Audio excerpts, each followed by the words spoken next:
মানুষ লোকের বাড়ি কাজ করে খায়, আমি আপনারা কি বলতে পারি বলেন? কিন্তু বলতে তো কিছুই বাকি রাখতে, তাহলে কি ভাববো টাকা কটা তুই দিবি না? যে টাকায় কোনো কাজই হলো না, সে টাকার ভাড়া আমার ঘাড়ে চাপাচ্ছেন কেন হাবিলদার সাহেব? ও টাকা কটা তাহলে তুই দিবি না? দিতে তাহলে হবে, তাহলে দিয়ে দে। আমরা গরিব মানুষ, দুর্বল নোট, জোর করলে আপনাদের সঙ্গে পারবো কেমনি? ওসব ন্যাকাপোনা কথা ছেড়ে আসল কথা বল, টাকা কটা দিবি কি না? দিতে তাহলে হবে, তাহলে দিয়ে দে।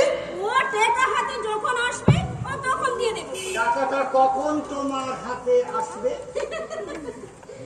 আসছি যে টাকা আমাদের হাতে সময়ক্ষণ দিয়ে আসে না বাবু। সময়ক্ষণটা আমি দিয়ে যাচ্ছি,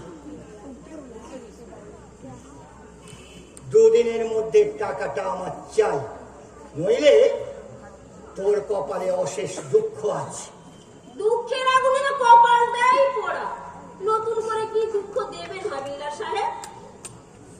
পোড়া কাঠটা আবার পোড়া, এবার কাঠ কয়লা জ্বলবে। চলি।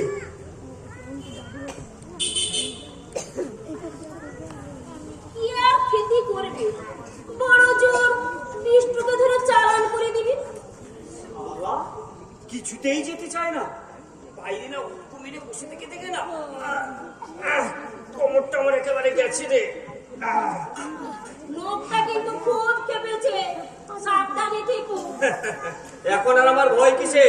ওই সমস্ত দুশ্মনম করে না এখন থেকে ছেড়ে দিয়েছি। এই বিষ্ণুপদ এখন থেকে আর চোর না, এখন থেকে সে একেবারে জেন্টেলম্যান, বুঝলি?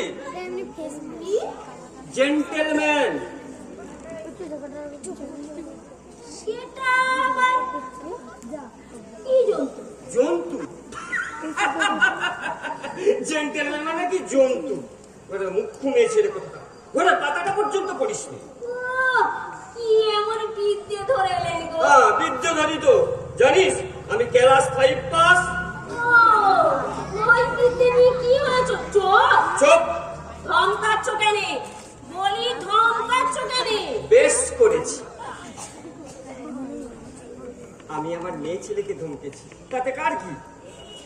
তুমি কি আমায় কিনে নিয়েছো নাকি? বলি মনের মানুষ কি কেনা বেচার জিনিস রে? না, ধমকাবাজি, কিল মারার জিনিস, নথি মারার জিনিস। এই আর অসভ্য কথা বলবি রে পুষ্প। আচ্ছা পুষ্প, তোর মুখে কি কোনো আড় নেই? আর মুরদগিরি করতে হবে নি, পয়সা কটা ছাড়ো, মুড়ি বেগুনি নিয়ে। পেটের মধ্যে না চিতে জ্বলছে। ওই ভুস্কো হাবিলদারকে খাওয়ানোর সময় পয়সা পাস আর আমার বেলায় শুকোয় মরিস? হ্যাঁ, পয়সা হবে না, যা, আমার কাছে কোনো পয়সা টয়সা কিচ্ছু নেই। পয়সা হবে না, যা, পয়সা নেই। হ্যাঁ, এই জিনিসটা কি ছিঁড়ি হয়েছে রে, যেন মনে হচ্ছে রে প্রধানমন্ত্রী জামাইয়ের জামা। এই দেখ দেখ দেখ, এই যে পুষ্প দেখ, এই যে জামা। এই চোরের উপর বাটপাড়ি করবি রে। পয়সা দেবে না? না দেবে না তো? না, আমি আর থাকবো নি, তোর ঘরে আর থাকবো নি, আমি আর এই সংসারে থাকবো নি।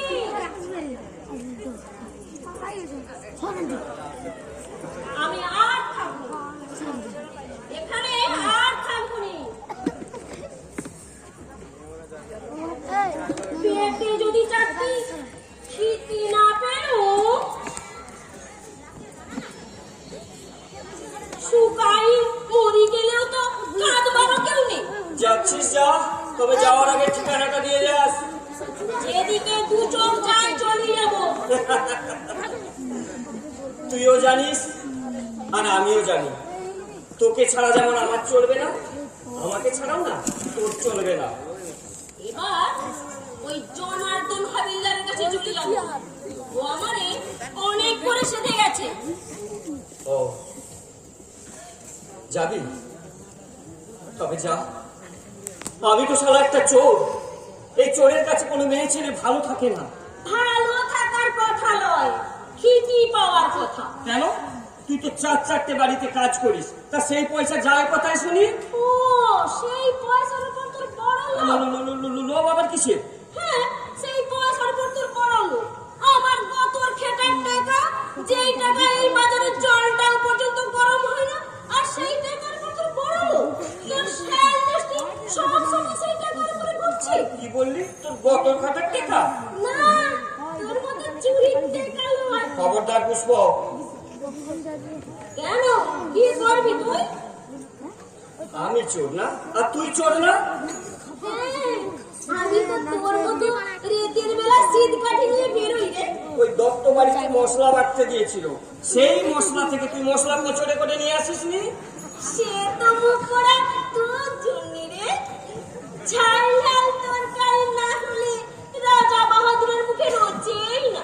আবার বেখাস কথা বলছিস না পুষ্প?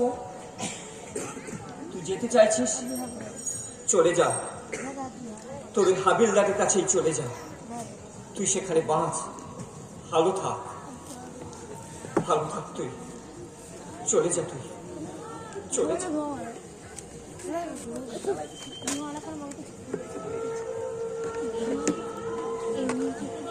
যেতে তো দিচ্ছি। একদিন গাঁ থেকে সোহাগ করে নিয়ে এসেছিলে না? যেদিন যেদিন আমি তোকে নিয়ে এসেছিলাম, সেদিন